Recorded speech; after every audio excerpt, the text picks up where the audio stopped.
Assalamualaikum warahmatullahi wabarakatuh. Perkenalkan, nama saya Dwi Novita Kadu dari kelas 5A PGSD dengan NIM 15142108, mata kuliah Media dan Sumber Belajar, dosen pengampu Bapak Dr. Rustam Husain MPD. Pada kesempatan kali ini saya akan membahas terkait dengan klasifikasi media pembelajaran. Latar belakang dari media pembelajaran. Media pembelajaran adalah teknologi pembawa pesan yang dapat dimanfaatkan untuk keperluan pembelajaran. Pada awal sejarah perkembangan media hanyalah alat bantu yang digunakan oleh seorang guru untuk menerangkan pembelajaran. Alat bantu yang awalnya digunakan untuk menerangkan pelajaran adalah alat bantu visual yang dapat memberi pengalaman kepada siswa yang berguna untuk mendorong motivasi belajar, memperjelas konsep yang abstrak. Selain itu juga dapat meningkatkan daya ingat siswa tentang suatu konsep. Dengan berkembangnya teknologi, alat bantu pembelajaran pun semakin banyak, mulai dari media visual, audio visual. Oleh karena itu, pengklasifikasian media penting untuk dilakukan agar bertujuan tidak salah dalam penggunaannya. Yang pertama ada klasifikasi media pembelajaran. Klasifikasi menurut para ahli.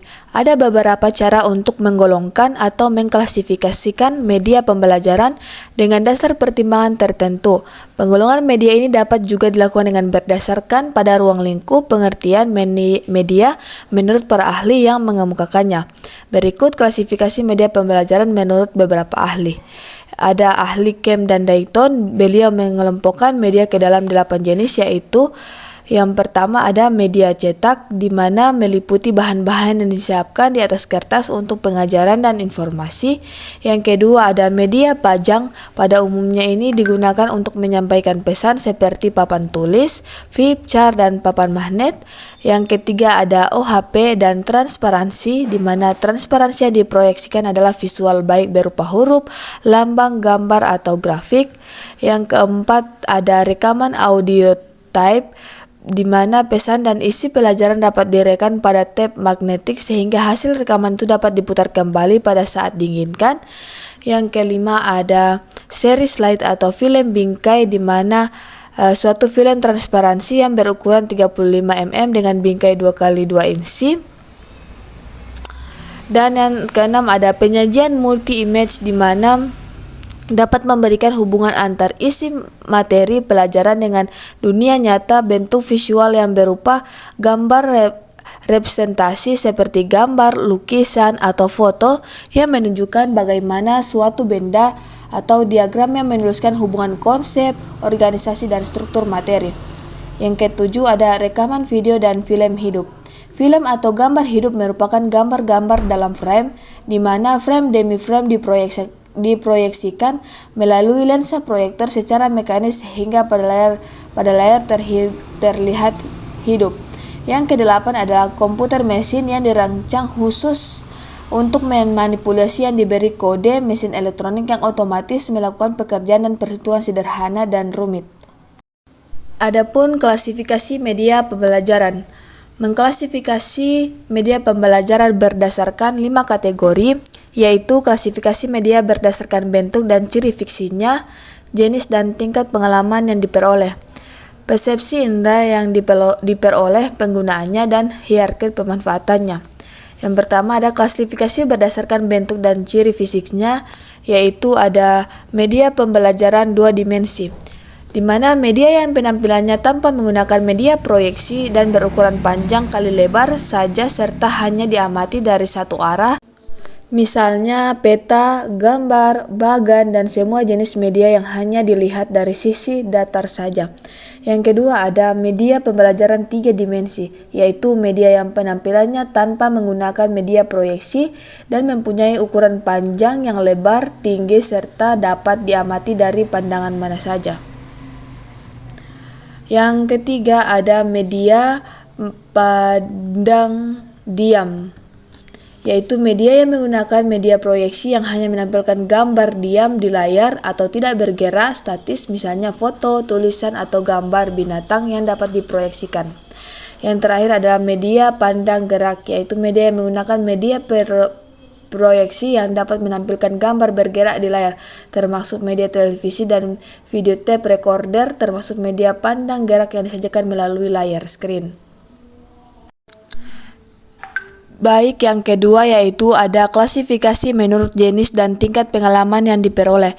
Thomas secara sederhana menggolongkan media pembelajaran ke dalam 3 jenjang pengalaman, yaitu sebagai berikut. A. Pengalaman langsung, berupa pengalaman langsung dalam suatu peristiwa maupun mengamati kejadian atau objek sebenarnya. B. Pengalaman tiruan, di mana berupa tiruan atau model dari objek atau benda yang berwujud model tiruan dari situasi melalui dramatisasi atau sandiwara dan berbagai rekaman atau objek atau kejadian. C. Pengalaman dari kata-kata, di mana berupa kata-kata lisan yang diucapkan, rekaman kata-kata dari media perekam, dan kata-kata yang ditulis maupun dicetak. Yang ketiga ada klasifikasi berdasarkan indera yang diperoleh. Dalam penggolongan ini media dibedakan dalam 3 kelas, yaitu media audio, media visual, dan media audiovisual. Namun, Sulaiman menggolongkan beberapa media pembelajaran menjadi sebagai berikut. A. Media audio, di mana media yang menghasilkan bunyi, misalnya audio, kaset, tape recorder, dan radio.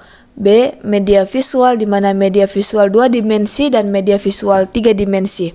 C. Media audiovisual, media yang dapat menghasilkan rupa dan suara dalam suatu media, misalnya film bersuara dan televisi. D. Media audio motion visual, di mana penggunaan segala kemampuan audio dan visual ke dalam kelas seperti televisi, video, kaset, dan recorder. E. Media audio still visual, media lengkap kecuali penampilan motion atau geraknya tidak ada. F. Media audio semi motion, di mana media yang berkemampuan menampilkan titik-titik tetapi tidak bisa bertransmit secara utuh. Misalnya telereading dan recorder telereading. Yang keempat ada klasifikasi berdasarkan penggunaannya. A. Media pembelajaran yang penggunaannya secara individual, misalnya laboratorium bahasa, IPA, IPS, serta laboratorium pusat sumber belajar. B. Media pembelajaran yang penggunaannya secara kelompok, misalnya film dan slides. C. Media pembelajaran yang penggunaannya secara massal, misalnya televisi. Di samping di atas, media juga dapat dikelompokkan berdasarkan sifat modernitasinya, antara lain sebagai berikut. Yang pertama ada ruang kelas otomatis, yaitu ruang kelas yang dapat diubah-ubah fungsinya secara otomatis oleh guru, tinggal menekan tombol untuk menciptakan perubahan kelas besar menjadi kelas kecil atau diskusi. Yang kedua ada sistem proyeksi berganda, di mana suatu sistem ruang proyeksi yang melengkapi ruang kelas otomatis yang memungkinkan proyeksi bahan-bahan melalui berbagai proyektor secara terkoordinasi. Yang ketiga sistem interkomunikasi, di mana sistem ini dibuat dalam rangka pengantar secara massal, di mana programnya di TV. Yang terakhir ada klasifikasi berdasarkan pemanfaatannya. Duncan menyusun penggolongan media menurut hierarki pemanfaatannya untuk pembelajaran. Duncan ingin mensejajarkan biaya investasi, kelangkaan, dan keluasan lingkup sasarannya di satu pihak, dan kemudahan pengadaan serta penggunaan. Keterbatasan lingkup sasaran dan rendahnya biaya di lain pihak, dengan tingkat kerumitan perangkat media dalam suatu hierarki. Dengan kata lain, semakin rumit jenis perangkat media yang dipakai, semakin mahal biaya investasinya, semakin susah pengadaannya, tetapi juga semakin umum penggunaannya dan semakin luas lingkup sasarannya. Sebaliknya, semakin sederhana jenis perangkat medianya, semakin murah biayanya, semakin mudah pengadaannya. Sifat penggunaannya semakin khusus dan lingkup sasarannya terbatas. Dari pembahasan di atas dapat disimpulkan bahwa ada beberapa pendapat menurut beberapa ahli mengenai klasifikasi media. Contohnya menurut Leshin, Pollock, dan Reigelut pada tahun 1992 mengklasifikasikan media ke dalam 5 kelompok, yaitu media berbasis manusia, media berbasis cetak, media berbasis visual, media berbasis audiovisual, dan media berbasis komputer. Baik, itu saja dari saya. Mohon maaf bila ada salah kata. Wassalamualaikum warahmatullahi wabarakatuh.